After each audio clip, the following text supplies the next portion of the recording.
Danny, you have lobbied extensively against the 2015 Iran nuclear deal, the JCPOA.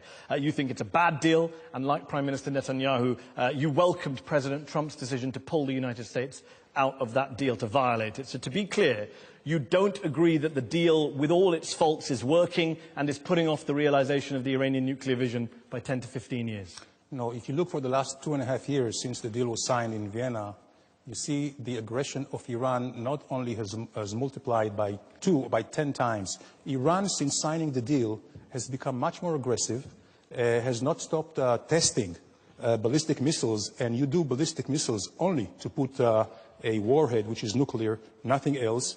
And the deal itself is not actually neutralizing the capabilities of Iran. It just supposedly suspends it. And so people who say the Iran deal has neutralized a major threat to the world, they're wrong. Absolutely. That's the former head of Shin Bet, Israeli intelligence, Carmi Gillen. You're right. Maybe they were just... And the quote I said earlier about, with all its faults, it's working, it's putting off realization of the Iranian nuclear vision. Do you know who said that? Probably. The head of Israel's military, General Gadi Eisenkot. So what do you know that the head of Israel's military and the former head of its spy service don't know? And guess what? Why is it that the head of Israel's military, the former head of Shin Bet, the former head of Mossad, your spy agency, the former head of Israeli military intelligence, the former head of Israel's Atomic Energy Commission, the chair of Israel's space agencies, your country's top military, defense, intelligence, nuclear experts are saying the deal's a good deal, it protects Israel, it protects the region, it protects the world? Well, why should we ignore all of them and trust you, Benjamin Netanyahu, and Donald Trump? They do not say it's a good deal. He said it's the situation may be better than before. In 1992, your Prime Minister said Iran was 3 years away from building the nukes. That was 26 years ago. In 1995, he said Iran was 3 to 5 years away from building nukes. In 2009, he said they were 1 to 2 years away from building nukes. The boy who cried wolf had a better record with wolves than Netanyahu has with Iran's nuclear program. Why do you think you have any credibility, the Israelis, when you come and talk about Iran's nuclear program? You've been wrong for 26 years. We're not wrong. Some things had happened in between. There were some who prevented Iran to rush for it. And there were some... Come on, Dan. There were some... Every 2 to 3 years, Netanyahu issued a warning, and suddenly something happened to make his warning just inaccurate. Well, I can tell you You've been that the Iranians themselves say that the international community is sabotaging their program. So things have happened. That's it. Okay, let me ask you this question. Sabotaging their program. How many nuclear weapons does Iran have as of today? Right now, I hope none. Okay, how many does Israel have? No idea. No idea?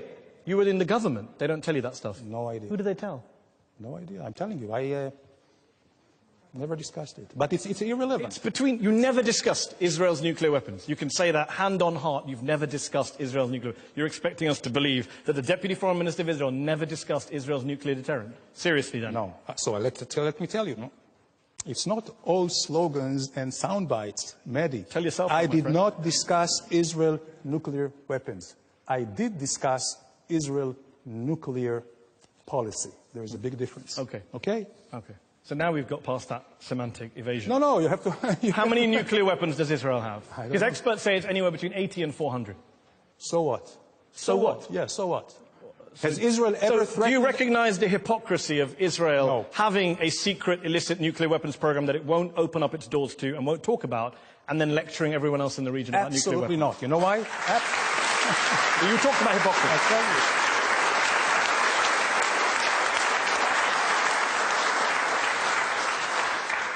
So let's start with the legal and formal. Israel has never been a member, a signatory of the NPT, so we are not breaking any rules. Iran was, Iraq was, Syria is, and they all try to cheat. Number one. We never recognized the laws in the first place. No. Secondly, Israel is the only country in the world who has been, threatened to just erase them. Has Israel ever threatened to erase and attack any country? I think you'll find plenty of pretty genocidal statements from Israeli leaders. Show it to me. Shimon Peres said in response to Mahmoud Ahmadinejad that we could wipe Iran. Iran has every day threatening to erase Israel. About Iran. I'm asking about Israel's nuclear program. Saddam Hussein said he would burn the entire country of Israel. Assad, Hamas. You know what? Even members of Israeli Knesset, the Arab countries. Danny, I'll ask again. We've gone off on a lovely diversion, which you're the master of. How many nuclear weapons does Israel have? I don't know. By the way, another diversion, which I have to say. No. I have to You say. can't pre-announce your diversions.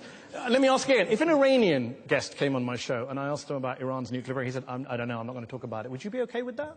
You'd be outraged. Of course and I yet would you be. sit here as a former Of course minister I of would the be, Israeli because- government saying, I don't know, never talked about nukes with anyone. Because there was like 16 United Nations Security Council resolutions against Iran. And there is against Israel. And there is against Israel as well. About your nuclear issues? program? No. Yes, there is. UN So- Resolution 487. Let me read it to you. The UN Security Council in 1981 says, calls upon Israel urgently to place its nuclear facilities under the safeguards of the IAEA. Why haven't you done that? Because I'll tell you all why. Because we want to live and survive. This is the only reason. Okay. Live and survive. But you are Just defying a think about UN it. Security Council resolution on your secret Live nuclear and weapons program. survive. That's it. Okay, Avi Schleim, when Danny talks about the threat from Iran, do you recognize that language? How big a threat, in your view, is Iran to Israel today? Iran is not an existential threat to Israel, but it is a strategic threat. Now, let's compare the records of these two countries. Iran has never attacked a neighbor. Israel has repeatedly attacked its neighbors. Iran signed the Non-Proliferation Treaty. Israel has refused to sign. Iran submits to inspection by the International Nuclear Energy Agency. Israel refuses to submit. Iran has no nuclear weapons.